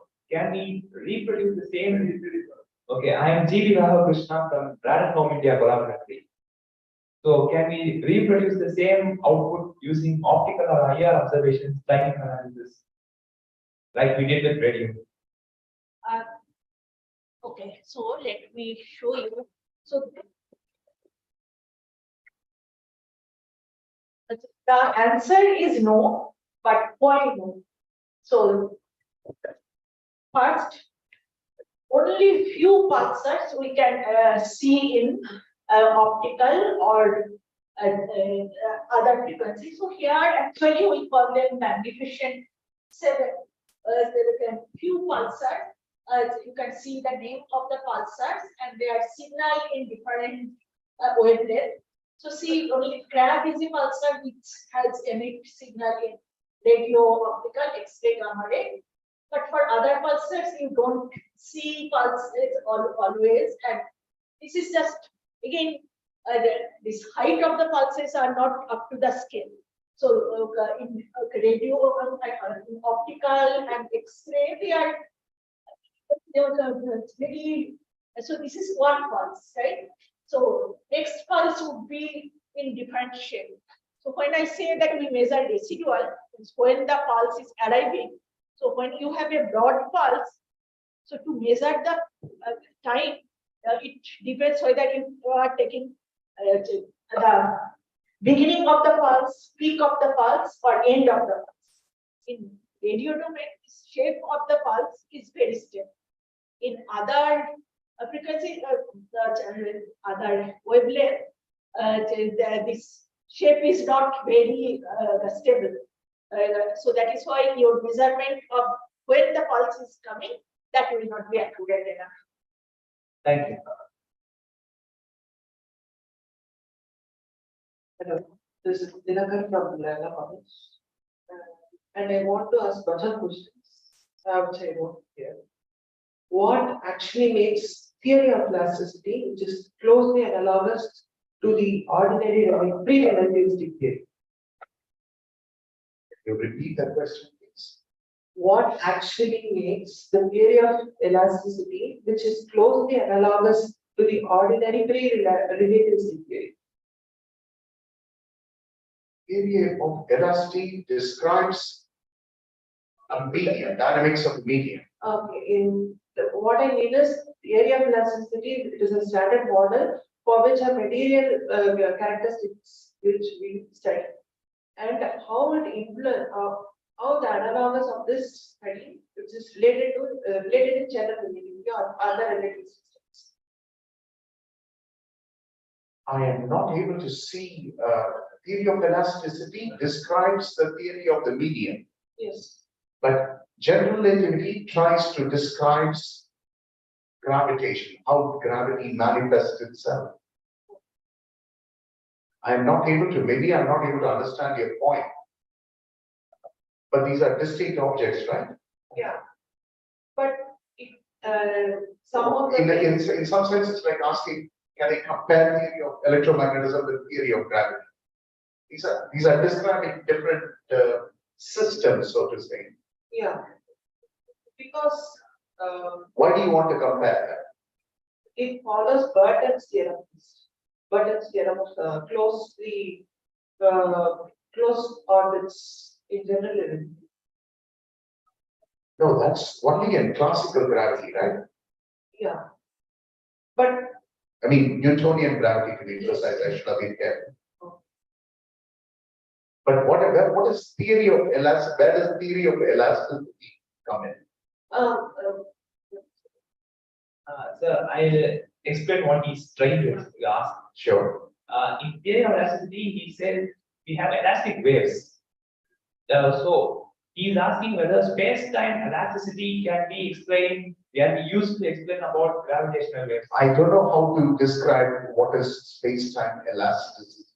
So he is asking whether the curvature can be treated as an elastic medium. That is, the curvature can be treated as an elastic deformation, and the waves that generate the proven can be modeled as gravitation. That's what he's trying to ask. So You have shown that it's a rubber sheet. So you need to be careful with analogies. Equivalent to the theory, can you correlate the theory of elasticity? I understand, Vijay, sir. The problem with all these efforts to make it simple is that it can be interpreted in different manner. Having said that, I should say the following. There are something called analog models, which people are examining, where what will happen is that the equation of motion that describes a gravitational wave around, say, a black hole or in an expanding universe can be similar to maybe elastic waves in a medium. So there is similarity in terms of the equation of motion. And using that, you can try to understand physics that happens in a curved space-time in these models. That's the closest I'm familiar with in terms of comparing them. And the equations of motion are similar, and there are some implications which are very similar. You may want to read about analog models involving Hawking radiation, etc. And I do not know what is that, whether I presume in that sense, you can construct analog models of gravitational waves, but we are seeing gravitational waves directly in contrast to something like Hawking radiation. So I don't know whether there has been an effort in that regard. This is the closest I can think of in your attempt to compare a theory of gravitation or something happens in a curved space-time with what can happen in matter. But I should be careful whenever we give an example like, the fact that the rubber sheet represents space-time, etc. There are limitations to these analogies. And you have, so you should not think that it is like an elastic medium, exactly like an elastic medium. It's like comparing the pressure in hydraulics with the potential in electricity. If the equations of motion are similar, there may be similar behavior in certain contexts that have been explored. But beyond that, you need to be careful in interpreting it. Same equations have same solutions, exactly. And therefore, there can be some similarities, but you still have to be careful in what is possible and what is. Okay. So, my name is Nagal. So, is there any group for inflation? It's strange. I have a visitor by name Jerome Martin, who's one of the leading inflationary theorists. He'll be giving a couple of talks next week. You are welcome to attend them. can write to me if you want further details. We were discussing, it will be at IIT Madras. We were essentially discussing whether we can prove inflation. It is not clear. We were discussing exactly at 24 hours back along with my students. It's a challenge, it's a significant challenge. If we see what are known as primordial gravitational waves, we know certain aspects of inflation. What is the scale of inflation, etc. There will still be questions about what is this type of model that drove inflation, etc. And my view in this regard is that you're going to, with more and more observations, something I couldn't emphasize for want of time. Earlier, people used to use the CMB to constrain inflationary models. Now we are using PTA to constrain what happened in inflation. So these provide additional handles to constrain the physics operating in the early universe. And people have recognized you need multiple observables, much like particle physics. The challenge in cosmology is that we have one universe. Particle physicists can create, smash more things and collect data. We can't. We just have to observe the universe. And multiple different observations assembled probably over a century will help us understand. So whether inflation is falsifiable, we are still not able to say that. I think if you give me data, I will be able to construct a proven model which will be consistent with it. This is one of the challenges before inflation, whether there will be a falsifiable signal. Thank you, sir. Okay. There is one more comment or question there. Last question. But yeah, since you just mentioned particle physics being able to just generate data, my question is in terms of looking at like inflationary cosmology, right?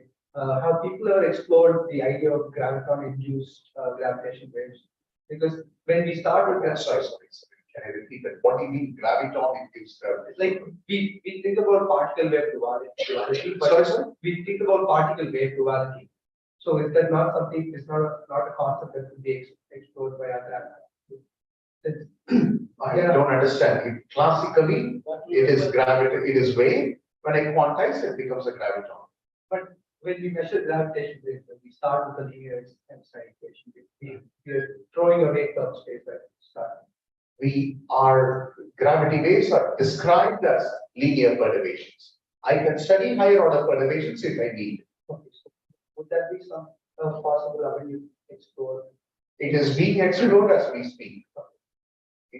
I don't know what exactly you are asking. I was just spitballing here. Sorry. No, I was just spitballing here to see something like that. So people are studying perturbing gravitational waves at the higher orders and examining them. In fact, one of the curves that I talked about is what is known as secondary gravitational waves, which are not primary gravitational waves generated in the vacuum during inflation, but are generated during the radiation-dominated environment. There are multiple sources of gravitational waves. Any anisotropic stress will generate gravitational waves. You can have magnetic fields generating gravitational waves, neutrinos generating gravitational waves, and all these are possible. And they all can add up to what is observed by PTA. That is in principle possible. And there could be phase transitions about which I do not know much. There can be non-trivial dynamics post-inflation. All these are being explored, but I am not able to understand the crux of your question. There are multiple sources of gravitational waves. Yeah. Thank you for putting it. Okay. All right. This is the last. So like in one of the graphs, there was like a base factor versus like the types of models and all. What does it? You were saying only about one thing, like maybe due to inflation. That I think so. It's about cost. Depends on how much you know inflation. If you have non-trivial dynamics during late stages of inflation, you can generate gravitational waves with amplitude and shape as seen by the PTA observations.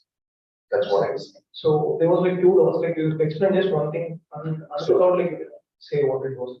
Say that again. So like there was two laws, like you say like this one is important and this one is important. There were various mechanisms that were listed. The x-axis was many mechanisms, the many possible mechanisms. And amongst them, this what is known as secondary gravitational waves seems to be have the highest Bayesian factor. Okay, yeah. There was another one. I'm not capable of commenting about it at this stage. I haven't read all these papers. As Manjari says, there has been a flurry of papers. The question is whether I should read them or write something. So, yeah. I do not know much about that. Maybe if you write me a week or two down the road, I may be able to. Thank you very much. It's the time to close it. What are facts? I think I should do it, right? Thank you. So basically, I would like to thank Sriramkumar and Dr. Bekenstein. This is my first thanks goes to them because they immediately accepted our request and they have come forward. They signed their time to spend time with us and give a wonderful lecture. Thank you very much. My thanks to Dr. with the backbone of all the DSL and he initiated our meeting and he headed the meeting and it's and apart from that, I would like to thank our institution. They provide the space for us, they provide people and they came during the weekend and they are with us and they spend time to guide. I thank all the people in the AMSC and probably the director and people who are maintaining the hall. I thanks for Sundar, who is broadcasting this session. Because many of the people who are outside this hall is enjoying the lecture, and it's because of Sundar and Sundar. I would like to thank all the audience. You are very patiently here, observe all the things, and you ask questions and make event live. Thank you very much. Thank you all. Thank all the audience. In fact, the audience are very impressed with the questions. They're very, very impressive. College students and those who are coming. I'm very happy to see many such participation in such level.